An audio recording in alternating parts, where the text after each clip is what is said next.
Hey everyone, it's me again. I'm making a conscious effort, as opposed to an unconscious effort, to get more content out. So, another news story.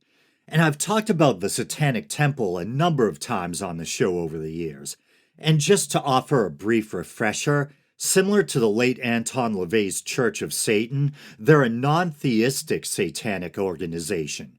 They don't literally believe in the devil, they're essentially atheistic, viewing the devil more as just a kind of symbol of rebellion and free thought, that kind of thing. And I'm sure, just trying to be honest, there might be a trolling aspect too. It's hard not to admit that, yeah, that kind of controversial symbolism is probably going to get a rise out of people. And I don't say that as a criticism. I actually really liked the Satanic Temple. I just ordered 2 more mugs from them. One as a Christmas gift to a friend, and a Baphomet one for myself.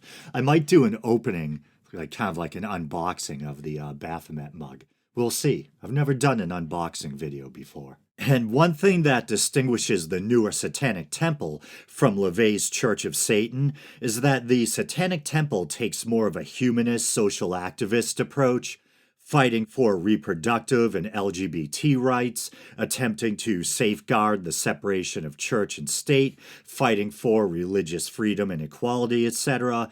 And one of their tactics since pretty much their inception, I believe, has been to fight for the right to set up rival displays or installations when things like the Ten Commandments or nativity scenes are installed on government or public property.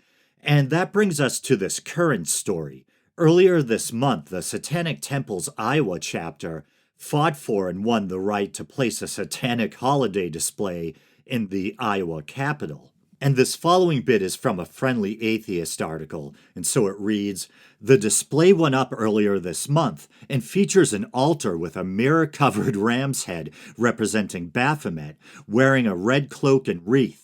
Towards the bottom, surrounded by candles, you can see tiny plaques listing the 7 fundamental tenets." And here's a quote: "One should strive to act with compassion and empathy towards all creatures in accordance with reason," or toward all creatures in accordance with reason. Here, I totally agree with that. The group originally asked permission to use an actual goat skull, but settled for this version after they were denied. Well, as long as they weren't going out of their way to kill a goat to acquire the skull, I guess okay. And then here's a little bit more from the Friendly Atheist. "The reason all of this is happening is because Iowa has an open-door policy when it comes to holiday displays in the Capitol. As long as the proper paperwork is filled out and all rules are followed, just about any group can make a request, and many groups have. As I write this, the Rotunda also features displays from the Freedom from Religion Foundation, the Iowa Atheist and Free Thinkers, and the Conservative Catholic Thomas More Society. The Satanic Temple's display is scheduled to remain up for 2 weeks, and it'll come down after Saturday. But then on the 14th, and I'm recording this on the 20th, the display was vandalized. Here's a tweet from Lucian Greaves, the head of the Satanic Temple. "Today at the Iowa Capitol, someone vandalized our holiday display and attempted to throw Baphomet into the trash." There's a sentence you don't hear every day. "The statue was beyond repair, but the altar still stands." And I want to say that the revelation of who the vandal was is simultaneously strange but not surprising. It was a right-wing conservative Christian political candidate, so not surprising in the sense that it was a conservative Christian, but still kind of strange and almost comically surreal, picturing a politician publicly attacking this weird, red-robed, mirrored goat skull thing. And here's a bit from the Associated Press. "Des Moines, Iowa. A Satanic Temple display inside the Iowa Capitol in Des Moines was destroyed, and a former U.S. Navy fighter pilot who was recently defeated in a state house election in Mississippi is accused of causing the damage. The display is permitted by rules that govern religious installations inside the Capitol, but has drawn criticism from many conservatives, including presidential candidate Ron DeSantis. Ugh, don't get me started. A Facebook posting by the Satanic Temple on Thursday said the display, known as a Baphomet statue, was destroyed beyond repair, though part of it remains. And I should add, a shameless plug, I've done 2 documentary episodes on Baphomet. You can search the YouTube channel or the podcast feed for them.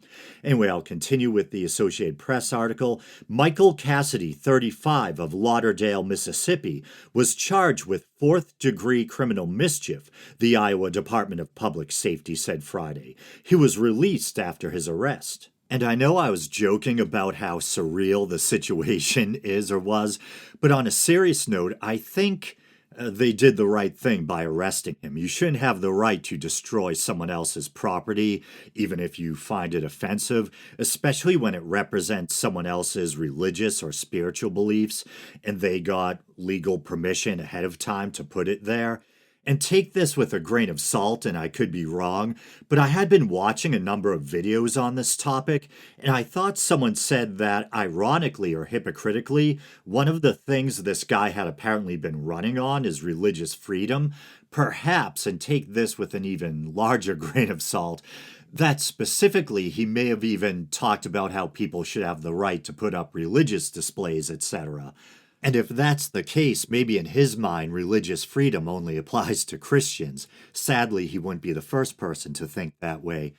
And I try to be empathetic and put myself in others' shoes. And I get how if you're a devout Christian, how something like a satanic holiday display is going to seem like an abomination, that it's glorifying a figure that is like the embodiment of ultimate evil, a figure that is the very enemy of God. So I get that, but like I was saying earlier, once again, the Satanic Temple is a non theistic organization. They don't literally believe in the devil. And, not everyone's Christian. There's all sorts of faiths out there. There's Judaism, Islam, there's Hindus and Sikhs, all sorts of neo-pagan groups. I think Wicca is a recognized religion. I had a friend who was in the military, and I think there's Wiccans recognized in the military. He came from a family that practiced a kind of neo-paganism. And then there's also atheists and agnostics, so-called nuns, N-O-N-E-S, people who don't subscribe to any particular religious belief. So even if you're offended, I think people should try to keep in mind that not everyone shares their worldview. And, there should be some degree of fairness and tolerance for others' beliefs. And that if one religious group can erect a religious display on public or government property, then other groups should have the right to do the same. And I quickly tried to look up if Wicca is actually recognized by the U.S. military. And it looks like it is. Apparently, back in 2007, the military decided, I think in the wake of a court case, that veterans could have the Wiccan pentacle put on their grave markers. And I guess Wiccan or neo-pagan ceremonies are also allowed on military bases. And I don't know if this is true, but on the other hand, I read that as of 2022, there still aren't any Wiccan chaplains. But then I read another story about Samhain being celebrated on a U.S. military base and there being a volunteer Wiccan chaplain. So maybe volunteer implies that they weren't official military personnel. But to get back to the subject of holiday displays, I'm sure some people might still say, well, I think a satanic altar or display is still a step too far. But I think it's always good to keep in mind that old saying, and I'm paraphrasing, freedom of speech isn't there to protect popular speech, it's there to protect unpopular speech. And of course, everyone's freedom of speech should be protected. But the gist or point of the saying is that it's when someone has an opinion that's deemed unpopular or controversial or offensive, or even, say, expresses themselves through a controversial work of art, like the infamous Serrano's, forgive me ahead of time, Piss Christ. That's when freedom of speech is really needed and tested. Anyone can say something popular or uncontroversial. They're not really risking much. And at the beginning of the episode, I was talking about how even though the Satanic Temple is a non theistic organization, there's still people who are offended or put off by the kind of gothic or satanic symbolism that the organization kind of wraps itself in, so to speak, for lack of a better phrasing. And I think, and I was also mentioning how, half jokingly, how I think there's a trolling aspect to it too, that they must know that kind of symbolism is going to get a rise out of people. And I think that also ties into another function of that symbolism.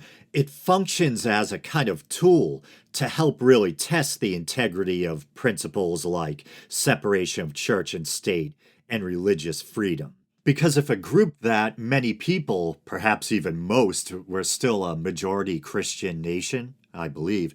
So if a group that most or many Americans, and I quickly looked it up, according to a Pew Research study going back to 2019, at least 65% of American adults still identify as Christian. I don't know if that's changed over the last few years.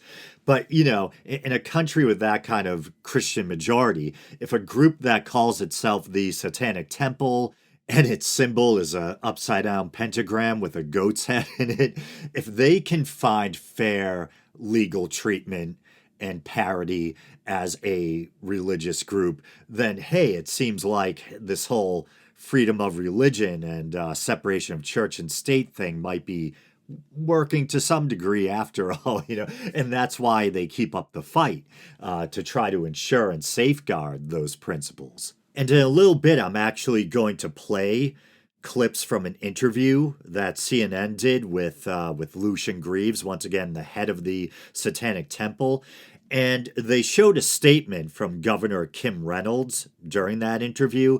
It's pretty interesting. So I think she's a Republican, and she personally finds the display offensive, but nevertheless, she said, "In a free society, the best response to objectionable speech is more speech, and I encourage all those of faith to join me today in praying over the Capitol and recognizing the nativity scene that will be on display."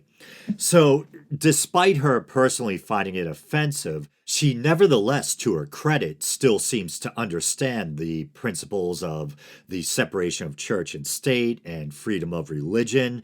And once again, says the best response to objectionable speech is more speech, not censorship. And regarding these kinds of displays, I do think there probably should be some reasonable limits.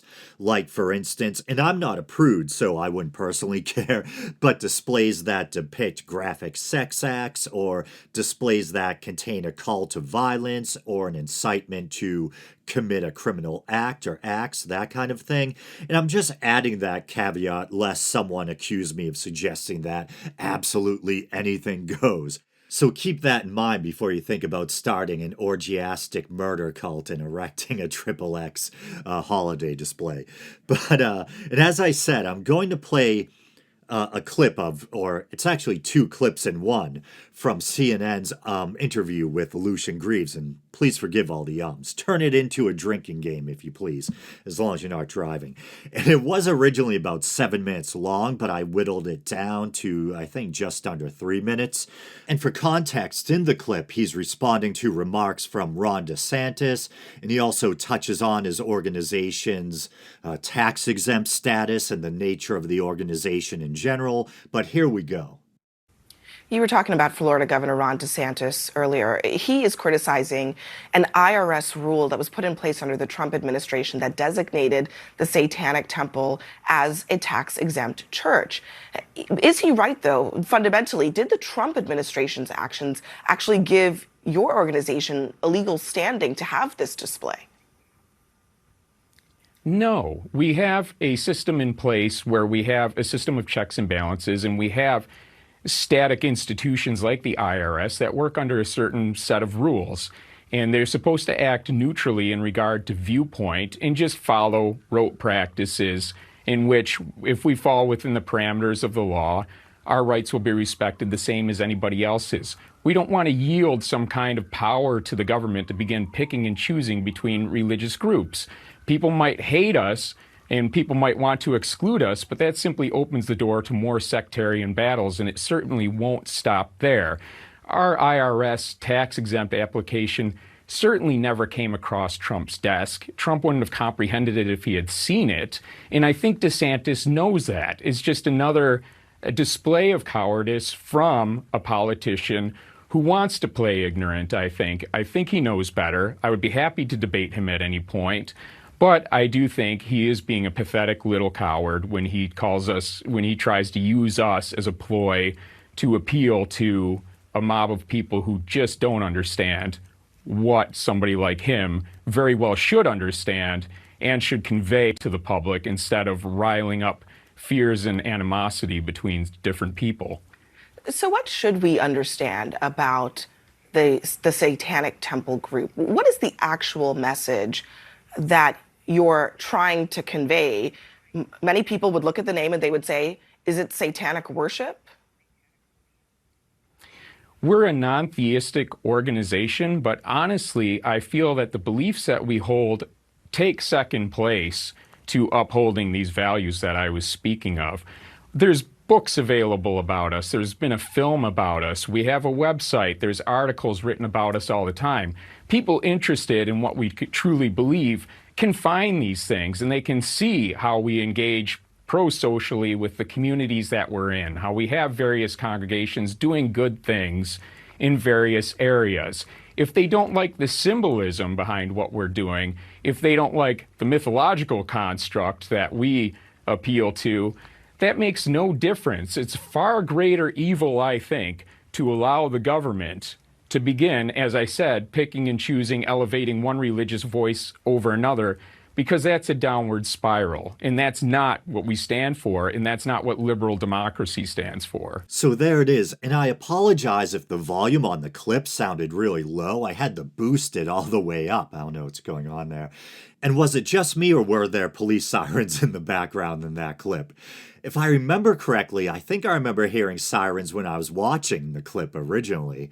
Anyway, don't worry, they're not coming after you. But yeah, there was nothing really groundbreaking in that clip. He kind of touched on what I already touched on. They're a non-theistic organization. They believe in religious equality, etc.